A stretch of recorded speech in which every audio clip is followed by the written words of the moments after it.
Hey, comic book fans, welcome back to Comic Book Corner 2.0. And fans, you're back with me, Mike Spider Slayer, getting ready to do that all-important comic book review so you, the fans, can make a decision on what comic books to buy. And today, fans, we're talking about more Secret Wars, and we're going to be talking about Old Man Logan issue number 1. This is the variant cover. I love the artwork on this cover. It's just absolutely gorgeous, and I was just dumbfounded by the cover. This book is written by Brian Michael Bendis, and the artwork is done by Andrea Sorrentino.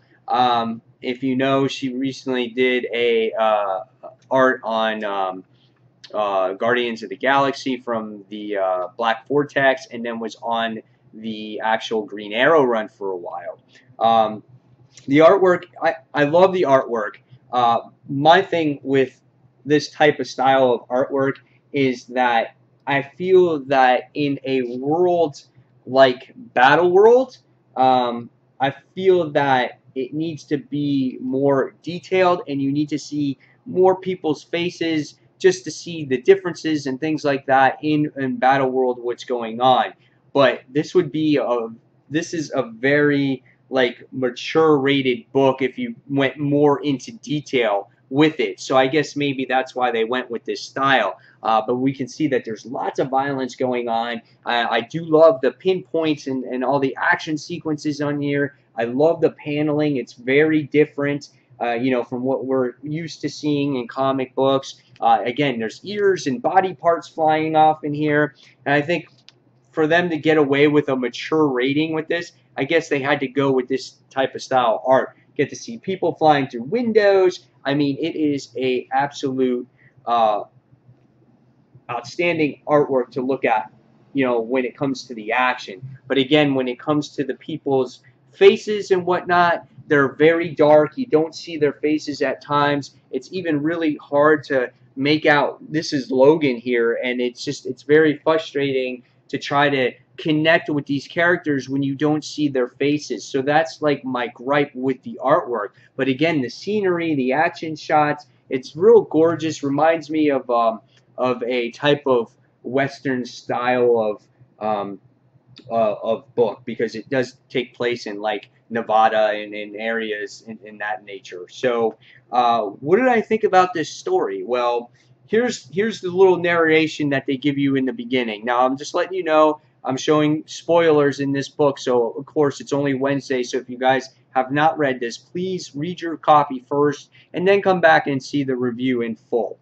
Okay, so what goes on in this Battle World Secret Wars Old Man Logan is, for 50 years nobody knew what happened on the night the heroes fell, and no one had seen hide nor hair of the man called Logan.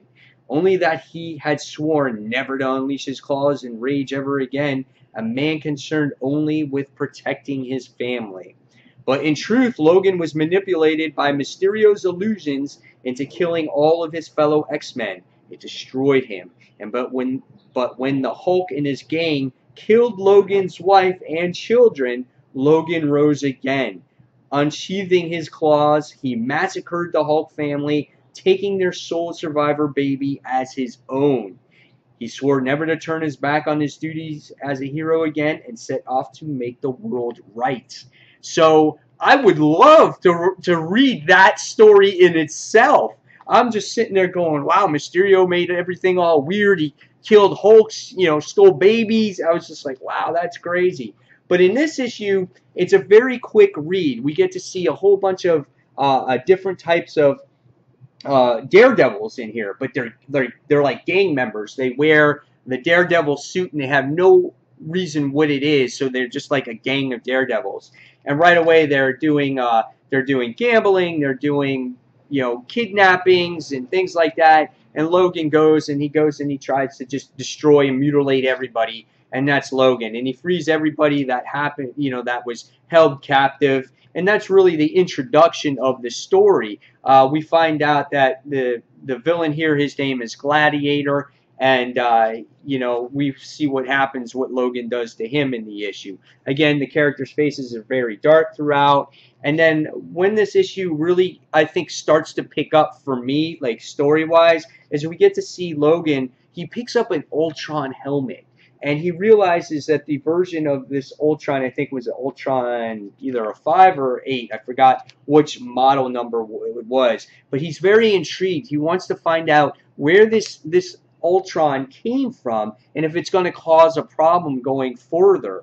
You know, he checks to see if it works or not. And he takes a visit back home, and he winds up coming to Danielle in this issue. And again, he still has this Hulk baby, and it eats like crazy and whatnot, but he's taking care of it. And I thought it was very interesting.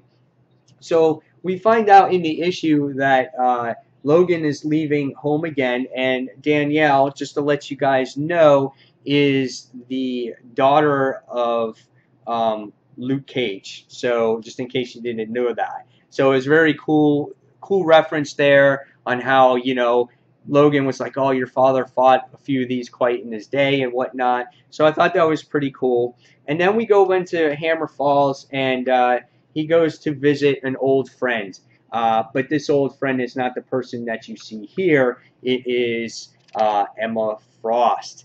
And Emma Frost, he was trying to get information from Emma, and she actually tells Logan that in time, well, she tells Logan that the Punishers came, and they wound up destroying this whole place, and the Punishers is like this whole bunch of gang. This is big gang members. It's just not one Punisher. And in the process, while Emma was trying to save the day, we wind up finding out that Emma, at the end of the issue, well, is in not such good shape.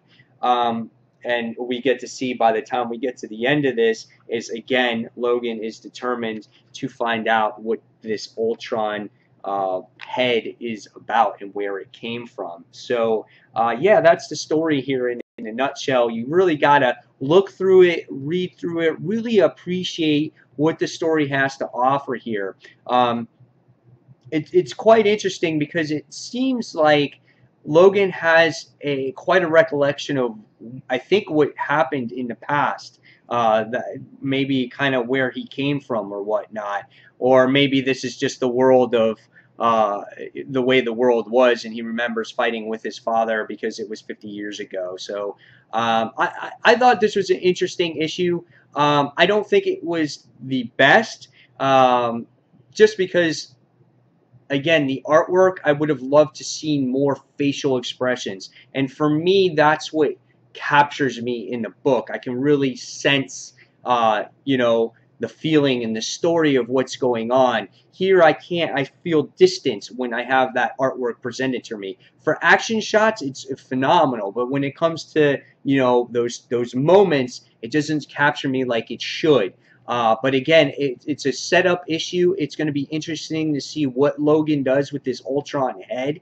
I love the story that was presented to you with the whole, you know, him killing Hulks and stealing the baby, and Mysterio just, you know, just going all out and messing his brain up. I just love that introduction to the story. So I thought this was a good book. It's hard for me to rate this one because it's like I'm such on the fence of it, but I think I'm going to give this one 4 out of 5 stars. I think this could have been a lot better if I had the artwork that I wanted. If I had this artwork in here, this probably would have been a 5-star book, but the artwork kind of drives it down for me for that particular reason, where I felt distant from it. So, and the story didn't have much dialogue in there. It only did in the last 2 pages, so it really was a quick read here. So, yeah, 4 out of 5 stars for me for Old Man Logan. Guys, tell me your thoughts in the comments below, what you thought of this issue, what you liked most about this issue, what you liked least about this issue. And fans, as always, thank you for watching